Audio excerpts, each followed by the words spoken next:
UNC is apparently going to the SEC? Let's talk about it. You're talking ball with the ACC squad, sponsored by Game Time.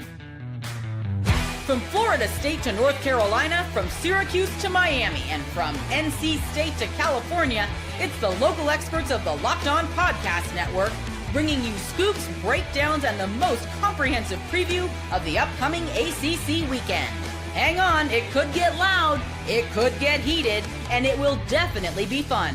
Squad up, you're part of the ACC squad. Hello, everyone, and welcome into the ACC squad. I'm Jackson Holzer, the host of Locked On Syracuse, joined by our awesome panel today of Kenton Gibbs from Locked On Wolfpack and former NC State defensive tackle, and Morgan Thomas, the host of Locked On Clemson Tigers. And on today's show, key position battles for each of these teams as fall camp is basically here. The college football season is just a few weeks away. I cannot believe it. It has been a long offseason. I think we can all agree we are ready for the games to actually begin, right? Also, conference realignment. That's right. Everyone's favorite topic of conversation. Where's every team going in the magical year of 2030? We're going to talk all about it here on this edition of ACC Squad. But first, North Carolina. That's right. The North Carolina Tar Heels are apparently heading to the SEC. That's right. There are multiple reports out there that are linking North Carolina to the SEC in the near future. So I turn it over to you now, Kenton and Morgan. What are your thoughts on this? You know, I think that this is very interesting, all things considered, because there are parts of this that are plausible and make sense. And then there are parts of this where I'm like, hey, we're being unserious. We need to kind of get real with ourselves here, right? So what do I mean by that? The parts of this that I would say are very serious and to be considered is the fact that this idea of there's not a big enough footprint, or there is no footprint for the SEC in the state of North Carolina. And I know pre-show we talked about, will they have a footprint in the Carolinas with South Carolina, with, you know, the University of South Carolina and all that. But North Carolina is one of the fastest growing states in America, period, in terms of population. And you talk about, you know, how fandom and all that works. It's teams that are in your area. You're going to watch them on TV. They're going to be the teams that are on at a bar. And if you're seeing a growing population and you're seeing those teams kind of get the boom of fandom with that, if they just so happen to hit a couple of good years with that, that makes sense to say, we want to get in on that as a conference. Now, the part that doesn't make sense to me, I keep hearing, oh, well, you know, the SEC wants to get in on UNC because they want to increase their basketball foothold. Quick question, guys. Who's the last national champion? The University of Florida. And what conference do the mighty Florida Gators belong to? I believe they're in the Southeastern Conference. That is the SEC. Okay. And how many 1 seeds did the SEC have last year in the NCAA tournament? Was it 2 or 3? Was it all of them besides Duke? Okay, so it was 2. No, Houston was a 1 seed. Houston was a 1 seed. So they had half of the 1 seeds went to the SEC as well. So I kind of struggle to see that, especially with, and this is with all due respect to that brand, I am not, you know I'm going to get called a hater and people are going to say, oh, he's the NC State guy. No, I'm fine with that. But the realistic outlook is Michael Jordan ain't walking through that door. James Worthy ain't walking through that door. Ty Lawson, Rasheed Wallace, Vince Carter, you name them, they are not putting on a Tar Heels jersey and suiting up in a real-life game ever again for that university. And so you can have the idea that, oh, yeah, of course, they're going to bounce back. It's going to happen. But right now, that is a program that's headed in the wrong direction in terms of basketball. And so you look at that and you say, well, how do you go from that to, oh, you are so valuable, we're going to split our pie with you, one of the more expensive pies, which means each slice is more expensive than everywhere else for a basketball school, when we know basketball does not drive enough revenue to warrant the cost. It just kind of, you know, the math doesn't math there. So there are some aspects that make sense about this. There are some parts where I'm a little doubtful, a little incredulous, if you will. You know, I fail to see where the Tar Heels would leave behind NC State and Duke. You know, there's just so much history there. I wouldn't want to see it as a college fan in general, because Tobacco Road has kind of been part of what I've known for basketball football too, but mostly basketball. But what I've known growing up, that was kind of those big three schools there. We'll throw in Wake Forest too, but I feel like that a move away from the other teams would part of their brand is that kind of rivalry there. And so it would hurt them in that way, maybe more than they really realize. I would prefer they stay together. I would prefer that, if you're going to leave the ACC, I'm not against that, because it does seem like there's not as strong of a push to get the ACC competitive with the other big conferences. It's more of like a lot of talk about just leaving the ACC in general.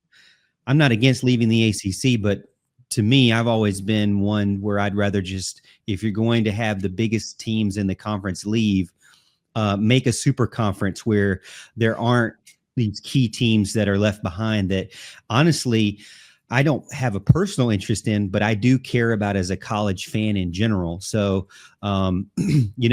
obviously North Carolina has a huge brand when it comes to their logo, when it comes to their colors and their name. I mean, people wear those colors. It's almost like the Cowboys. You wear those colors even if you really aren't invested in the team, just because of what Michael Jordan did a long time ago. So, as you mentioned, though, they're not stepping in the door there. And actually, the basketball team seems to be getting progressively worse year over year. So, I can see where the SEC would want them because they don't have a stronghold in North Carolina right now. I honestly would probably rather have North Carolina than Clemson, just because Clemson is just very close, even though the football brand is much better. If I'm the SEC, I'm thinking Clemson's a little bit too close to Georgia, a little bit too close to South Carolina, whereas North Carolina has a natural rivalry with South Carolina because of the state line. And also the SEC doesn't have anybody in that state already. So to me, it would make sense there. I mean, we've heard rumors, a year ago, that it was going to be the Big Ten because of their academic connection there, with the AAC or something like that. So yeah. I know Clemson doesn't have that, so the Big Ten didn't seem possible, but I can see where you'd want to follow the revenue, and especially in today's age of athletics. But to me, it kind of hurts me to see even Clemson to just dump everything, all the history to go just chase the money. Well, I agree with you a little bit on that. Yeah. Go ahead. I'll say this for Clemson, for UNC, for whoever, the accreditation doesn't really matter. Like that, we can all talk about, hey, you need this accreditation to be in the Big Ten and all that. I'm going to tell you something. Accreditation seems to get real loose when money gets involved. It's the same thing as how, like, with all due respect to players, including myself as a former player, most of us, if you take our profiles as individuals applying to these colleges, we don't have a snowball's chance in hell at getting in. Okay.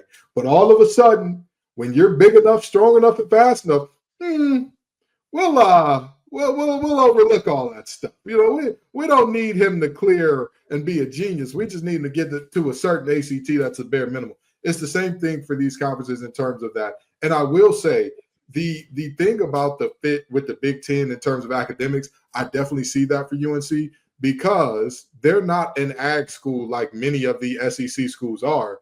And even beyond not being an ag school, UNC actively turns their nose up at ag schools.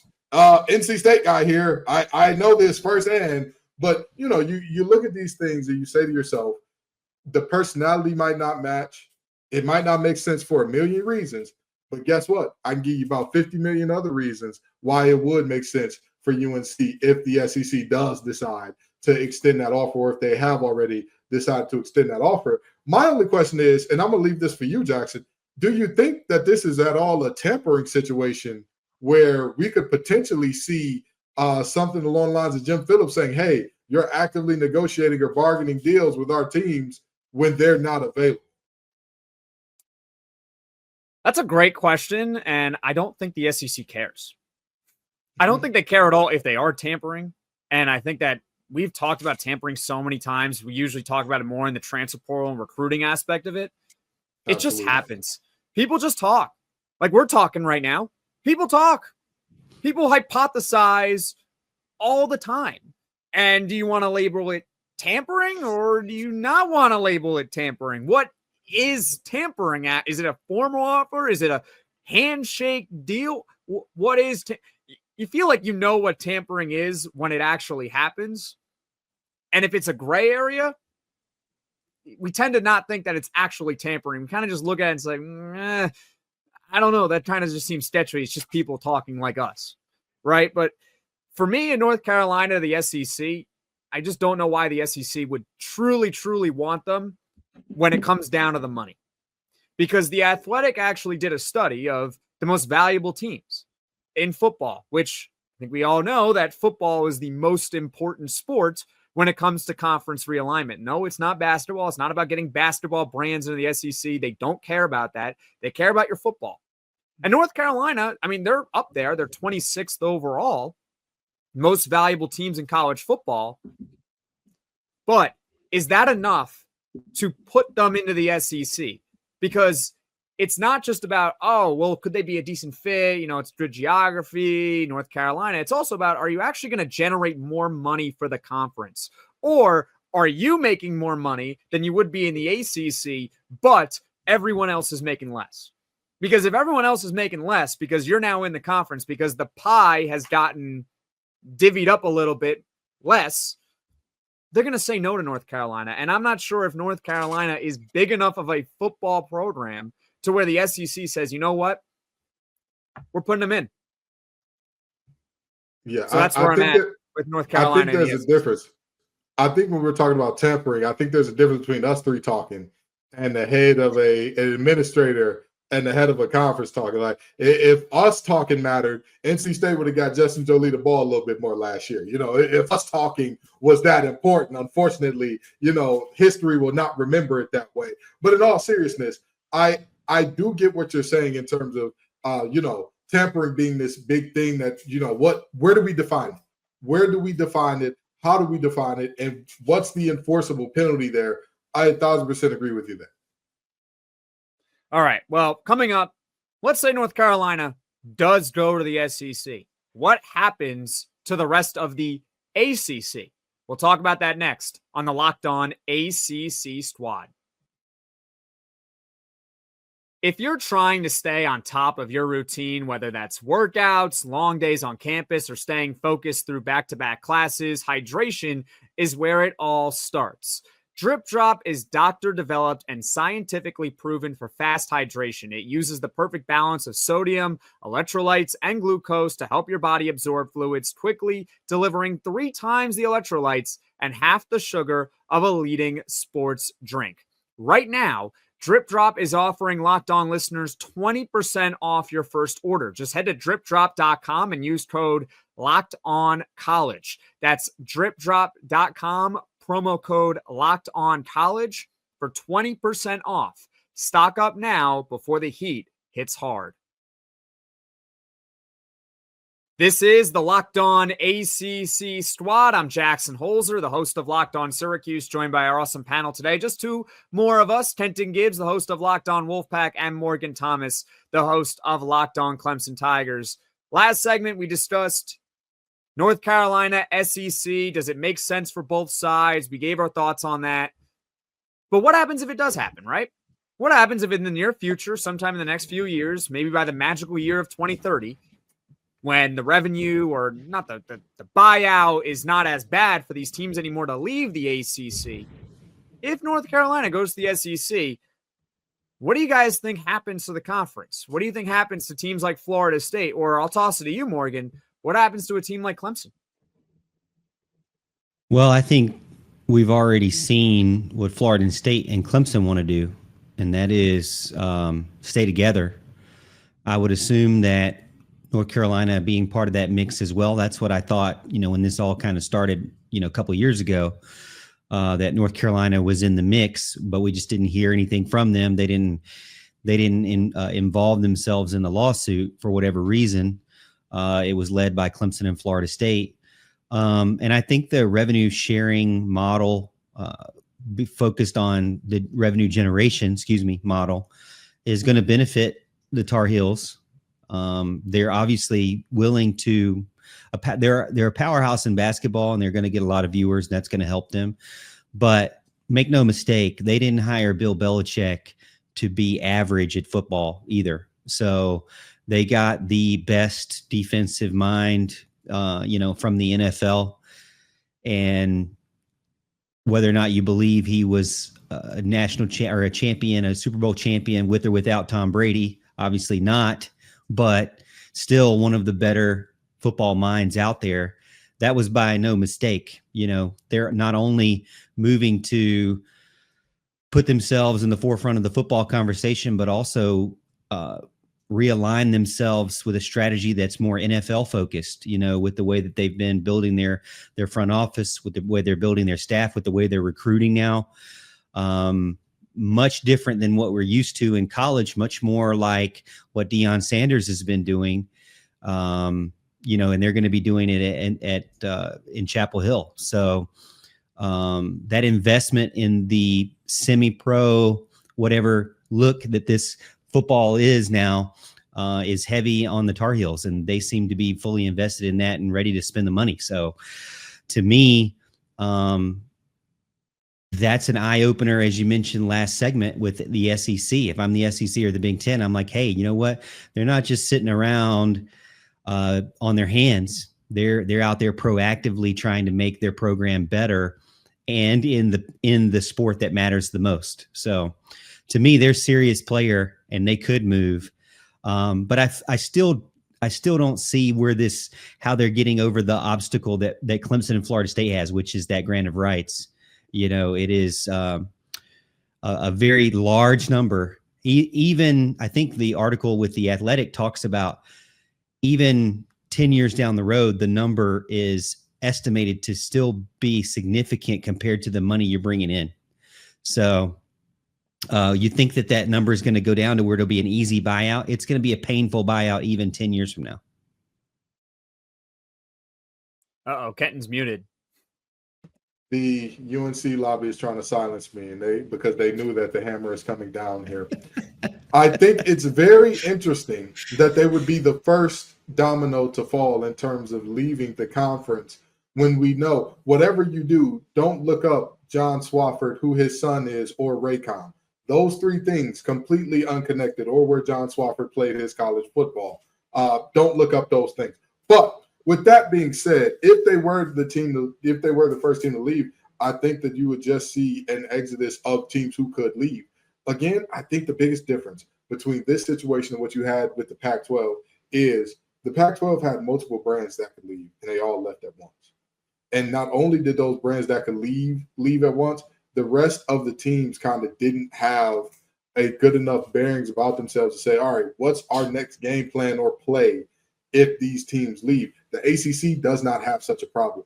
With all due respect, there is a difference in level between that next level of ACC teams and that next level of Pac-12 teams. If you look at the drop-off from USC, Oregon, and Washington and all of them to the next group of Pac-12 teams, and then look at the difference between the drop-off between Clemson and Florida State and UNC, and then let's say a Louisville or an NC State or a Virginia Tech, it's not the same in terms of just revenue generation and all that.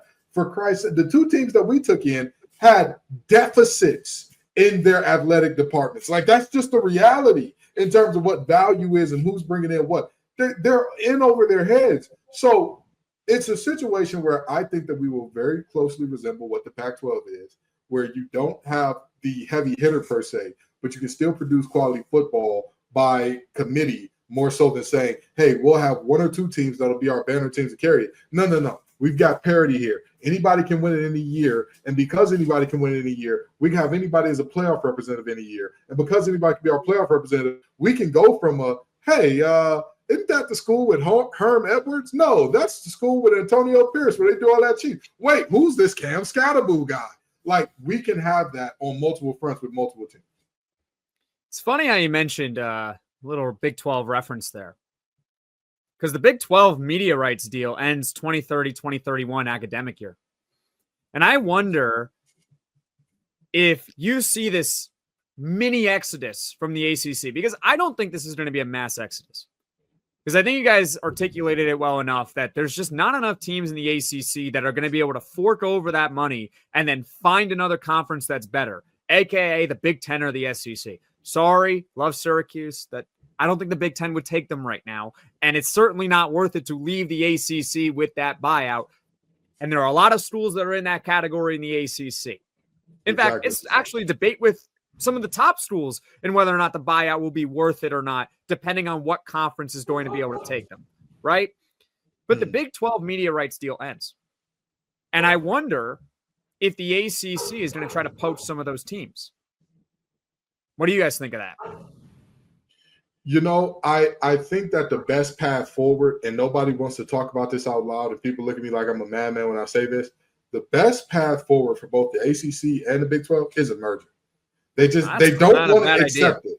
They don't want to accept it. Both of these conferences keep trying to, when administrators know that, like, hey, a merger would crunch half of our jobs off, they don't want to accept it. But this is the way to save both of your conferences so that you can weather this storm until we get whatever super conference there is, or until football breaks off from the NCAA, and then you can kind of do your own thing. But the reality is you cannot compete with the game. We don't have anything like that in ACC. You cannot compete with the Iron Bowl. I'm sorry, you just do not. So with that in mind, the idea should not be 1-for-1, we're going to take Oregon. 1-for-1, we're going to beat Michigan. 1-for-1, we're going to beat Bama. 1-for-1, we're going to beat Georgia in terms of viewership. That's not your play. Your play is we want to monopolize every single day with college football from our mega conference. You think that you got action in the middle of the week? Oh, no. How about whatever we call this merged conference, right? We got Iowa State and NC State tonight. I don't know why. It's just we're going to put everyone together. And guess what? If you got them on a Tuesday night, America's going to watch. America watches football. If that's the only thing on Tuesday night, America's going to be watching some Cyclone and some Wolfpack football. They'll watch that over a World Series game. Exactly. So I think that that's the play for the ACC. I have said all along, the ACC's play should be we need to just put more of our product on. And what better way to put more of our product on than to expand our product outright? But some of these administrators have to kind of lose the ego and say, you know what? If I'm going to save my conference, it may cost me my job. It may cost me, taking a reduction in pay or stepping down as, the vice commissioner or whatever to something lesser because they already have one of those more experienced and next in line. That's fine, but we can save this. But if you're talking about, trying to go it alone and we'll poach from you, you poach from us, it's foolish because nobody wins in that situation. You can hang individually or you can hang together, but one way or the other, the gallows await. I just want to know what we would call this conference. I feel as if you actually probably hurt yourself the more that you're saying it out loud. I think that's a traditional way of thinking about it, making a merger there. But to me, the ACC has a foot to stand on in the fact that they are a natural rival with the SEC teams right now. So you have Florida and Florida State. You have Clemson, South Carolina. I would go on to say Georgia Tech and Georgia. Yep. I would go on to say Virginia Tech and Tennessee. So you have a lot of natural rivalries there between state lines or within state lines as well. And that to me is a lot of leverage that you start to lose as you merge with a conference that does not have any built-in rivalries already. You would have to manufacture those, and it would take decades to be able to get anything that was resembling of what you would have already. To me, with the SEC, you already have natural rivalries there. So I would lean more towards, hey, don't leave us behind. But also we've heard from Jim Phillips that the ESPN is interested in a way that, as you mentioned, they weren't interested in the Pac-12. The Pac-12 was begging for PBS to carry their games by the end of it. And so that's what really made everybody upset. I say PBS, but PBS probably has better, they at least have Bob Ross. But you have the CW, I think, barely wanted them. And then if you go to Apple TV, I mean, look at what's happening with the MLS. Nobody even knows what the teams are anymore when you get on Apple TV. But I think that Clemson becoming a merger is actually a negative thing if they do it first. I would not move to a merger with a conference that has no natural rivalries at all. Only because of that concern that you would be cutting off those rivalries in that scenario. So, well, to me, I initially would say yes, but no. You're already. In this hypothetical, Clemson's gone. In this hypothetical, if Clemson's gone, if we lose Florida State, if we lose, like the only team we would have that you mentioned is Georgia Tech and Virginia Tech. That's it. So you're saying that the big dogs are already gone in this scenario. Because if North Carolina is the first domino to fall, they're not going to be the only ones. You're going to see Clemson leave. You're going to see Florida State leave, and you might see another team leave there as well that's big in the ACC. So at that point, if you're the ACC, what do you do? Yeah. You're already losing Clemson and Florida State with those SEC rivals. Yeah, and Morgan, I missed that. I apologize. I apologize. I missed that. I think that you're right. In that case, it's if you lose your top three big dogs of the conference, then you got to do something drastic like that in that case. Yeah, right now, as it currently stands, I would agree with you, Morgan. I would not say, hey, merge right now and create a situation where, like you said, you could effectively end a lot of these kind of really great interconference rivalries with the SEC. No, I'm not going to say that. But if the big dogs are already out and we've already lost a majority of those, at that point, you're not playing a game where you can win a war of attrition. That's not the game that you need to play. You need to do something that is very drastic. And to me, that drasticness is we're going to take every day. Every single day, there will be ACC football on somewhere. I know that logistically, it may be a nightmare. Don't give a damn. That's our path to success. We will milk that path to success. And that gives us, we'd have 20 some odd teams. So we'd be able to work it out in a way that, like, hey, these teams, we could have a situation where the West Coast teams don't have to travel as far as much anymore as they go more to the central time zone and kind of have those things. But again, if the big dogs are still in play, that's a different scenario.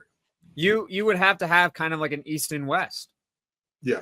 That's what it would be. I mean, you got some West Coast, or not all the way West Coast, but you got teams that are on, the central and the western side of the United States.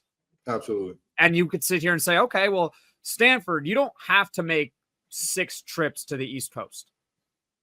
You only got to make like 3 of them because you're going to play BYU in Colorado every year. You're going to play BYU in Colorado every year. How's that BYU, sound? Colorado, Cal. That's 3 right there. You go ahead and throw you some extras on there. You got a good little schedule there. I think you could do it. Arizona. How about that? Arizona. Okay. If you're a West Coast team, that's not that bad for you. You're going to play those teams every single year. We're going to create an Eastern Conference and a Western Conference. We're starting to sound like we're pro football. Or other pro football has AFC and NFC, but you get the point. This is every other sport except baseball has it set up East and West anyway. So hockey has it East and West. Hockey, basketball has it East and West. Yeah. We do a rundown meeting before every single show. I was not envisioning that we would get into a conversation of the ACC merging with the Big 12 if the big dogs leave. But you know what? That's the beauty of the ACC squad, because sometimes something unpredictable comes out of one of our mouths, and then we go on a big conversation about it because it's definitely interesting. If the ACC and the Big 12 merged and you got 25 teams in one conference, it would be unprecedented in college sports.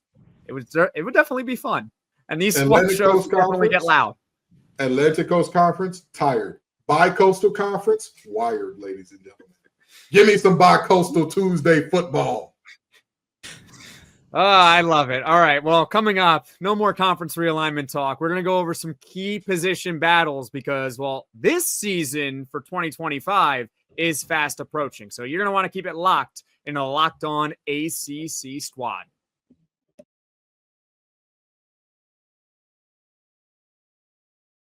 This is Locked On ACC Squad. I'm Jackson Holzer, the host of Locked On Syracuse. Kenton Gibbs, host of Locked On Wolfpack. Morgan Thomas, host of Locked On Clemson Tigers. And folks, thank you so much for making it to this portion of the podcast. I hope it means that you enjoy the Locked On ACC Squad. And you can just do us all a favor, hit that like button, hit that subscribe button. It helps Locked On ACC grow to reach all ACC fans, and who knows, maybe Big 12 fans in the near future. And also, you can check us out on our own personal channels. I host Locked On Syracuse. Kenton Gibbs hosts Locked On Wolfpack. Morgan Thomas hosts Locked On Clemson. You can hit that like button and the subscribe button over on those channels as well. So we got key position battles because no team is safe. No team right now has 22 perfectly aligned starters. There's no camp battles. So I'll turn it over to you guys. What are some key battles that you are looking for in fall camp?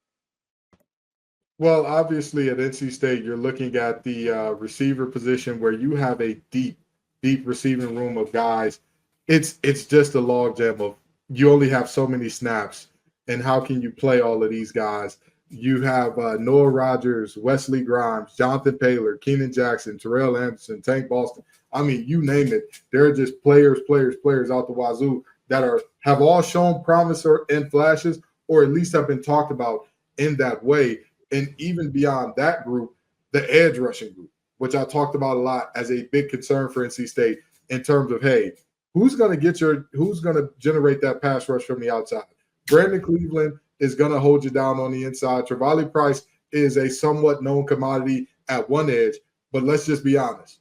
Morgan can tell us best because they've always seemed to got a stockpile of great edge rushers over there, and they had to go to Purdue to get another one. That's that biblical greed. That's that gluttony they talk about in the Bible. But in all seriousness, that's a situation where elite teams have a ton of pass rushers, and NC State is just looking for a second and third guy for when Price is coming out. Hey, who's your next man up to kind of do the edge rushing there? We brought in multiple transfers this offseason, one from Texas Tech, one from Wyoming, and I can't remember the other at the moment, but there are some very quality transfers in that room right now, and you're kind of left asking yourself, who's going to stand out? Who's going to win that position? Because multiple of the transfers happened after the spring portal. So you're looking at guys who have not played a snap of football in pads with NC State in any capacity, practice or game. So you're kind of worried about that. And there's a question on the offensive line as to whether or not Spike Souls is going to push for that center position. A highly touted true freshman he comes from NFL stock with his father playing in the league, and he's been darn good so far as I've heard from spring ball. But again, that's another position where NC State has brought in some very quality transfers with Zeke Corral moving on. So you've got position battles galore in the trenches at NC State. I'm very intrigued to see how they'll turn out. For Clemson, position battles this season actually relatively non-existent compared to most teams, I think. 80% returning productivity from 2004. Oh, we got Heisman quarterback. Oh, we're so cool. We're the Clemson Tigers. We're going to go 11-1, and we're going to go to the playoff, and we're going to win the national championship. We're so cool. Peter Wood's probably the best player in the nation. Yeah. All right, are y'all done? We're done. We're done. Okay, you don't need another. All right, I'll give you the whole segment. Clemson really, this is not going to help what you just did, but the biggest position battle for Clemson has to be the punter. And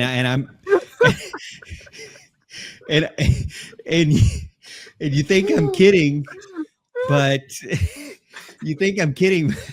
the punter really is the talk of the town right now. I mean, Pickens County is going wild over who will be the starting punter against LSU. Will it be recruited Jack Smith? Will it be walk-on Will McCoon? Will it be Robert Gunn III, who lost his kicking role? Will it be Charlie Reed that they just brought on from the soccer team as a walk-on or former goalie or keeper? You don't understand how important it is for changing field position and putting your team in the negative until you don't have that punter. It's been many years since we've had Bradley Pinion, many years. And we miss that because the thing is, when you have a powerful offense and you have a powerful defense, they're not perfect because we're human. And if you sputter, let's say LSU comes out and stops them quick and you can't punt it more than 30 yards, well, then you've just given your opponent half a field. And that happened more often than we'd like to think last season. And Dabo kind of swept it under the rug. And it's still a huge question mark. That was a very amazing way our hearts go describing out the to them. importance of a punter, which they're important. Punters are people too. It's so tough to live in a world where your punting is just shucky darns, man. Bradley Pinion ain't walking through that door. It's just the evil world that Clemson lives in. It's so hard to be Clemson. Chris Gardocki not walking through the door. I mean, it's not happening. I'll punt. We'll see what I got here. There you go. I feel like you still got some football. I have no clue. I've only punted like 3 times in my life, and all 3 of them were shanks. I have no clue. It's kind of like that Moneyball reference. It's incredibly hard to be a punter. It's incredibly hard. I bet. Hey, you heard Morgan. You heard Morgan. It's incredibly difficult, and it's plaguing Clemson right now. They are crying, shaking, and throwing up in Clemson, worrying about their punting. Because Lord knows they're expecting to see the punter a lot this year, apparently. No, I'm just messing with you, but when Syracuse goes to Clemson on the road, he's talking about it with all the people on Locked On Syracuse. We're going to be talking about Clemson's punter and how that's their big weakness, and we got to take advantage of the punter. Exactly. That's it. Exactly. Actually, the thing about a punter is you don't have to take advantage of it because they will hand you the best field position you've had all season if they're terrible. So you really have to. There's nothing the opponent has to do other than fair catch it because it's going to be on the yard line if you can't punt. You heard it here first, folks. The key to beating Clemson: just get the punter on the field. That's the key this year, everybody. So we don't need to worry about stops on defense. But if you don't get stops on defense, you're not going to see the punter. Therefore, it's completely irrelevant. So I'm glad that Clemson has a weakness. Apparently, it's the punter. I did not know that. By the way, Morgan, you notice Jackson, the only one of us that got a quarterback battle on his hands, and he ain't said nothing about his position battles. He ducking us small. He don't want to say nothing about Ricky Collins. What do you want me to say about Syracuse? I could talk about Syracuse's quarterback battle, but what more do I need to say other than they're having a quarterback battle? Fair. That's very fair. I mean, they're having a quarterback battle. It's between LSU transfer Ricky Collins and Notre Dame transfer Steve Angeli, and we're just going to see what happens. Both quarterbacks have multiple years of eligibility, which is very encouraging because if one of them thrives this season, that means assuming you can hold on to them, they don't enter the transfer portal. You also have your quarterback for 2026, and Ricky Collins actually has got 3 more years of eligibility. So if he is the guy that emerges, you got 3 years of eligibility with him. So he can be your quarterback also in 2027. But we're going to see what happens. It's a true quarterback battle. Neither quarterback has a ton of experience in college football. I mean, they've been in college football, but as far as actually throwing passes, not many. Ricky Collins has thrown 7 career passes in college. Steve Angeli, it's around 80 career passes. It's not a lot. So it's an unproven quarterback battle in Syracuse. The offensive line is also key for the Orange as far as position battles, because I was going through it on Tuesday. There's about 9 different players on Syracuse's offensive line that you could make an argument should be a starter. Now, that's a good problem to have. I mean, that means you probably have a decent amount of talent, but how are those players going to actually slot in? And I also was describing, we don't necessarily know what position any of them are going to play, because a lot of them, the guys that they recruited, they can play tackle, they can play guard, some of them can play center. So it's kind of a mix and match, and we'll just see how fall camp goes and how this offensive line is going to shake out. And I can almost guarantee that they are not going to have the same 5 offensive linemen starting in the same 5 spots, even if everyone remains healthy over the course of the season, because it's such a mixed match along that offensive line. But those are just a couple of the key position battles for Syracuse football. Any last thoughts, gentlemen? I will say this: Syracuse definitely gets a mulligan this year because they have half of last year's. No. Don't do that. Okay. All right. No mulligans. All I'm saying is this. And Morgan, correct me if I'm wrong here. But if you heard, hey, you've got a first-time starter at quarterback, your offensive line, you don't know where they're going to play.